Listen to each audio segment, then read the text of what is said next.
Hello guys! Samahan nyo naman kami. Pupunta kami sa Mount Gulugod, Baboy. Ayan, umaakit na kami ngayon. Hinabol namin ang sunset. Kaya nagmamadali na kami dyan, paakyat. Kasama nga pala namin si Ate Jazz, si si Rina Jade, si Kuya Mikmok, at ang aming bunso na si Baby Jean. At syempre, ito yung unang akyat ni Baby Jean sa Mount Gulugod. Ayan, nag-chill-chill lang kami. Medyo lumalakas na ang hangin, kaya habang papaakyat, medyo kinakabahan. At ayun nga, maaga kami umalis ng Bulacan kanina. At ayun, sakto naman, naabutan namin ng sunset dito sa Mount Gulugod, Baboy. Ayan, umaakit na kami dyan, dahan-dahan, nararamdaman na namin yung malakas na hangin. At syempre, kinakabahan na ang person. Dahil tumataas na ang aming inaakyat. At ayun, share ko nga lang yung last year na punta namin dito, hindi namin naabutan ng sunset. Eh kasi nga, late na kami umalis ng Bulacan noon, kaya pagdating namin last year, 7 PM na yata, tapos kumain na kami, tapos nag-set up na ng mga tent. Kasama namin last year ang mga friends namin. So kami, ngayon, kami muna. At ayan na nga, malapit na kami sa itaas niyan.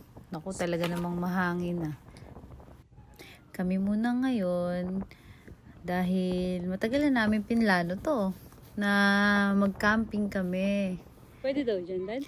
Gusto namin to ni Daddy na Saan ba kayo nag-camp? matuloy, para banding na rin ng mga bata. At namin, habang lumalaki sila, alam nila, Kasi baka mas mahal. maaalala nila itong camping namin. At sana madalas namin magawa to dahil sobrang saya. Ang ganda naman. Jay, daw, picture na kita dyan sa sunset.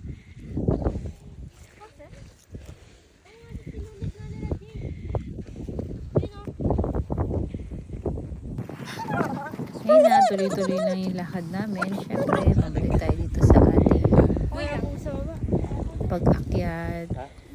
Ayun, nagkukwentuhan pa kami yan kung saan namin ipupwesto yung tent namin.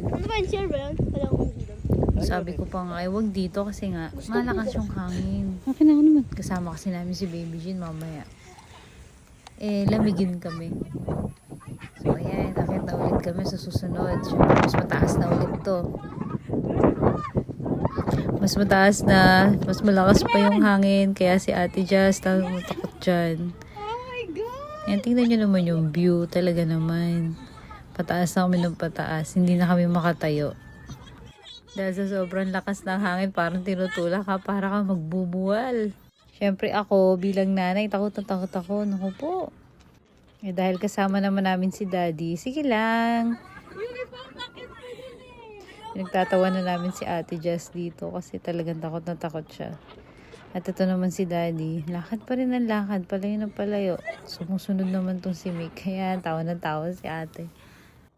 Ayan, inaaya nga namin si Ate dito. Sabi namin tumabi siya dito kasi pipicturean ko silang 5. Ayan. Ay, ayaw naman talaga niya kasi nga takot na takot siya talaga kasi nga malakas yung hangin. Natawag na siya ng daddy niya pero ayaw talagang lumapit. Ayan na yung sunset. Pababa na kami niyan. Hanap lang kami ng magandang pwesto para mabidyohan namin ng maganda. Sunset sa Mount